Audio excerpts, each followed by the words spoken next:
እንደተነሳም ተነስ ባክህ አልገው ላነጥፎ ነው ተጋጊው በበኩልታ እሺ ሞገስ ምንድነው ያለው አክሊሉ አለ እናት ወጣ አይንሽ ውጣ ቆይ አንቺ ለምን በመርዝ አገኝ ማለበል መድብል ነኝ መድብል አንተ ቆይ ሰውዬ ምን ፈልገህ ነው ሻውን የደወልከው እንዴ ቆይ ምን ፈልገህ ከኔ ጋር ችግር አለብህ ልታስገድለኝ አስበህ ነው እባክህ ተረጋጋ ይኸውልህ ስማኝ እንዳትፈራው እሺ ኧረ እባክህ አልፍራው እንዴ ቆይ አንተ ምን ሆነህ ጠላቱ ነህ ያልመለስከው ደም አለብህ ምን አድርጎ ነው ሰውዬው እሱ መርዙ ለአንተ አይመለከትህም እሺ ለምን ነካክተህ ትተዋለህ በዛው ከጀመርክ አይቀር አገለውም ነበር ለእሱ ችግር የለውም አሁን ግን ስማኝ መርዙ ይኸውልህ እኔ አሁን እመጣለሁ አያገባኝም እንዳትል አልፈልግም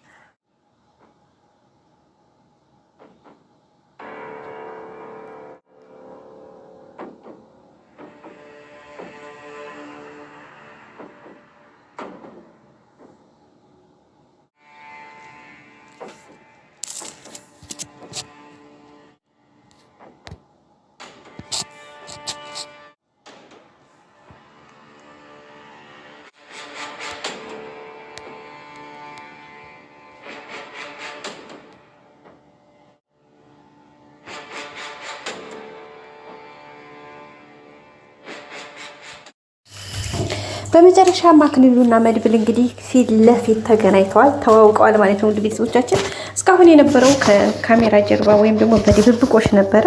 መድብልም እንግዲህ ሳይታወቅ ነበር ብዙ ነገሮችን ሲሰራ የነበረው ስለ አክሊሉም ሲያጠና የነበረው ስለ ሰገንም ጥርጣሬ እንዲያድርበት የነበረው ያው እንግዲህ ለሞገስ እርዳታ ብሎ ሞገስን ለማገዝ ያው ጓደኛቸው እስከሆነ ድረስ ያለውን ነገር ለማገዝ ካደረገው አንጻር እንጂ ሌላ ምንም ነገር የሚያውቀው ነገር አልነበረውም። ግን ያጋጣሚ ጉዳይ የሚገርም ነው። እንግዲህ ፈጣሪ መልካም ነገር ሲረዳችሁ ወይም ደግሞ ጥሩ ነገር እንዲፈጠር እግዚአብሔር ሲያግዛችሁ የሆነውን ነገር ሁሉ ለመልካም ያደርገዋል ማለት ነውና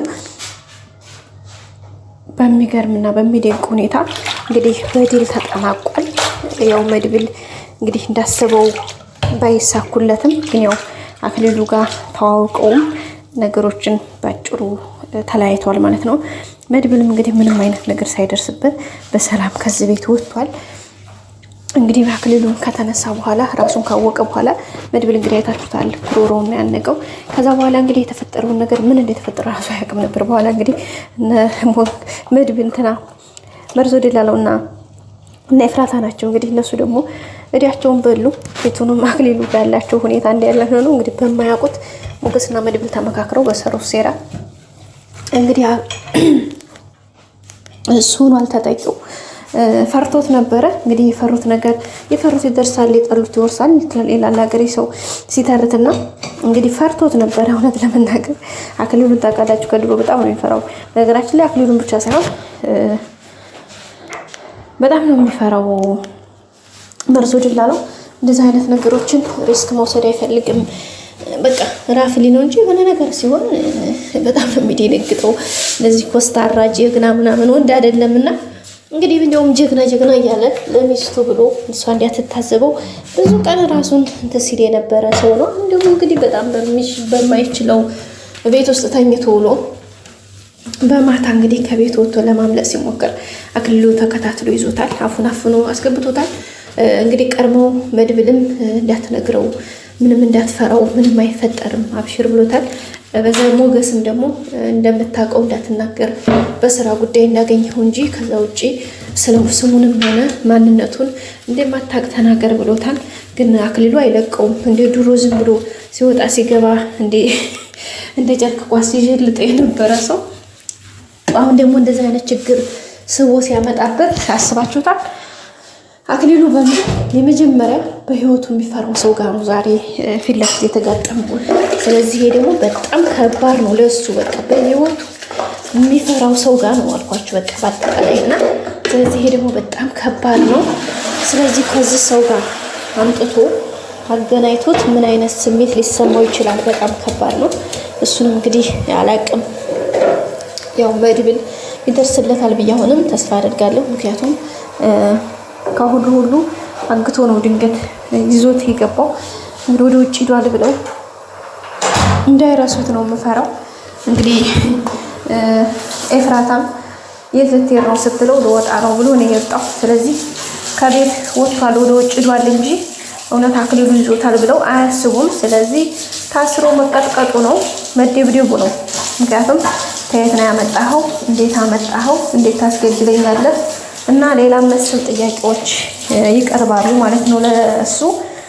እሱም እንግዲህ በእርግጠኝነት አውቀዋለሁ ሲል ሌላ መንዘር ስለሚመጣበት አላውቀውም ነው የሚል የሚመስለኝ። ምክንያቱም በባለፈው ፊቱን ስለ ዲያጣ ሲጠይቀኝ እኮ መጠርጠር ነበረብኝ ብሏል። አንዳንዴ በየዋህነታችን ምንም ሳናውቀው አንዳንዴ ሰዎች እንደዚህ መጠቀም ያደርጉናል። እና በእርግጥ መድብል ያው አይተወውም ብዬ አስባለሁኝ። ግን ባይተወውም እንኳን ለራሱ ጥቅም ሲል ነው እንግዲህ እዚህ ውስጥ ያስገቡት። በእርግጥ ስራው ነው፣ ስራው እንደሆነ ቢሆንም ደግሞ ይህን ያክል ዋጋ የሚያስከፍል ነገር መግባት አይፈልግም። ግን እነሱ ሆን ብለው ነው ያስገቡት። ምክንያቱም እነሱ እያንዳንዱን ነገር ስለሚያውቁ ማለት ነው ከአንዳንድ። ስለዚህ ውጤቶቻችን በጣም ከባድ ችግር ውስጥ ነው አሁን እንትና ያለው። መድብል ደግሞ ያው ሰገን እሷ ራሷ መሆኗን በድምጿ የመጀመሪያ ደረስክልኝ ወይ ብለዋለች። እሱም ደርሼልሻለሁ ወይ ብሏታል። እንግዲህ አክሊሉ እስካሁን ታሞ ጤንነቱ ጉዳይ ራሱ አሳሳቢ ነው። በዛ ላይ ደግሞ እናቱ ትንሽ ስለተጎዳች ያው እናቱን ሕክምና ምናምን ማድረግ እየፈለገ ነው። በገባበት ገብቼ እመኝኝ አንቺን የነካውን እገድለዋለሁ እያለ ነው። ግን እሱ እናቱን ስለነካ ሳይሆን የሚገድለው በህይወቱ ላይ በአይኑ ላይ በቃ ምን ብዬ ንገራችሁ፣ የዘመናት የደበቀው ሚስጥሩ ነው የወጣበት። አስባችሁታል? በጣም ከባድ የሚባል የሰራው ወንጀሉ በቃ ብዙ ነገሩ ነው። ይሄ ሰው እሷ አለመሞቷን እንዴት እንዳወቀ በጣም ግራ ገብቶታል። አሁን መምጣቱ መድብል እሱ ላይ ጉዳት ማድረሱ ምናምን አይደለም የሚታየው ነገር። ገባችሁ አይደለ? የሰራው ይሄን ያክል ዘመን የሰራው ስህተት ሲቀጥል ደግሞ በህይወት ለመኖሯ እንዴት አወቀ የሚለው ነገር በጣም ከባድ ጥያቄ ሆኖበታል አክሊሉ። ያው እንግዲህ እሱን ጥያቄ እንግዲህ እንዴት እንትን እንደሚል እናንተ ግን ማን ነው እዚህ ያመጣችሁ ምናምን እያለ እንግዲህ ጥያቄዎችን ደጋግሞ ሲጠይቅ ነበረ። ግን ያው በጣም በከባዱ ደግሞ ያሁኑ ከባድ ሌላ ጥያቄ የሚያስነሳ ነገር ነው የገጠመው። ኤኒዌይስ እንግዲህ ይዞታል መርዞ ደላላውን እንግዲህ ፈርቶ ካዴጋውም ላይ ያመልጥ በጣም ከባድ ችግር ውስጥ ነው ያለው። ውድ ቤተሰቦቻችን በጣም ነው የሚያሳዝነው። የምር አሳዝነኝም አሳቀኝም። አጣሩ እኮ ተኝቶ አላደረም። ኤፍራታ ተኝታ እንዴ እንደዚህ ይቻላል እንዴ? እንዴት እንደዚህ ትተኛለሽ? ውጭውን እየተተኮሰ አላለም እሱ እንዴ ሲፈልግ ነገ በጧት በማለዳ ተነስተሽ ንስሐ አባቴ እንድትጠሪልኝ ቤት አለ ማለት ነው። እኔ ማላቀ ሰራው ኃጢአት አለ እንዲያለች እኔ እናዘዝታለሁ። እኔ ማድረቅ ምናምን ከሆነ መቼም እኔ ንስሐውን እኔ ሰጥልሃለሁ አላለችውም። ምን አይነቷ መች ሆነ ናት እናንተ። እሷ ደግሞ እሱ ተጨንቋል። ምንድን ነው እሷ ማለት በእርግጥ እንደዛ ማድረጉን አላወቀችም። መድብል ነው እርግጠኛ እንደዚህ ያደረገው ምናምን እያለ ነበረ። በጣም ተጨንቋል። በጣም ግራ ገብቶታል። የሆነው ነገር ካቅም በላይ እንደሆነ አይቶታል። እንግዲህ ቀመሞቴ ነው ወይ ባንዴ ፍትህ አልጨረስከው ብሏል። እውነቱን ነው።